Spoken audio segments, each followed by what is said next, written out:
ఖమ్మంలో కవిత నిరాహార దీక్ష.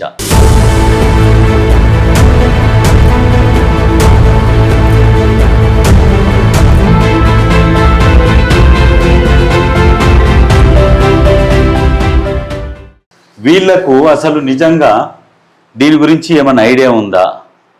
ఇప్పుడు అక్కడ ఎవరెవరు కబ్జాలు చేసిర్రు, ఎవరెవరు దొంగలు, ఎవరెవరు అసలైన వాళ్ళు అవన్నీ తెలియకుండా ముందే చెప్పారు. మంత్రి గారు ఏం చెప్పారు?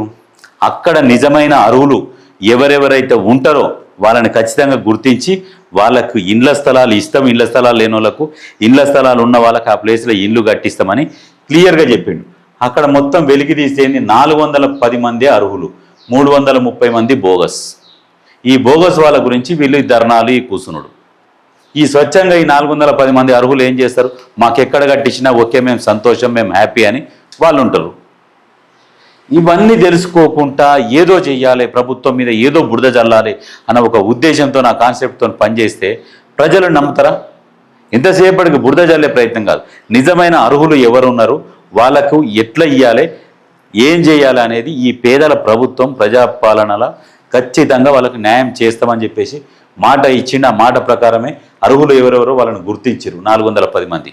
వాళ్ళకి ఖచ్చితంగా ఇండ్ల జాగాలు లేకుంటే ఇండ్ల జాగాలు ఇచ్చి అందులో కట్టిస్తామని చెప్తున్నాడు. ఇంకేం కావాలి? ఇక దాన్ని పెద్దగా చేస్తున్నారు ఒక్కొక్కరు ఒక్కొక్క దగ్గరవి. ఇక్కడ చూడు, కేజ్రీవాల్ కవితకు కోర్టు నోటీసులు. ఢిల్లీ లిక్కర్ కేసులో కీలక పరిణామం. సిబిఐ పిటిషన్పై ఢిల్లీ హైకోర్టు విచారణ, స్పందన కోరుతూ నిందితులకు నోటీసులు. ఈడీ కేసు విచారణపై స్టే విధింపు. సిబిఐ ట్రయల్ కోర్టు వ్యాఖ్యలపైన స్టే. ఉత్తర్వులు అసాధారణమని తుషార్ మెహతా వాదన. ఈ నెల 16న తదుపరి విచారణ. వీళ్ళందరికీ మళ్ళీ హైకోర్టు నోటీసులు ఇచ్చింది. అయితే సిబిఐ కోర్టు నుంచి మళ్ళీ పిటిషన్ వేసిరు. ఈ కోర్టు ఎలాంటి విచారణ జరపకుండానే తీర్పు ఇచ్చిందన్న ఆ ఉద్దేశం మీద హైకోర్టులో పిటిషన్ ఇస్తే వాళ్ళు ఏం చేసిరు, మళ్ళీ ఈ 16వ తారీఖు నాడు విచారణకు రమ్మని చెప్పిర్రు. ఏం జరుగుతుంది అనేది చూడాలి.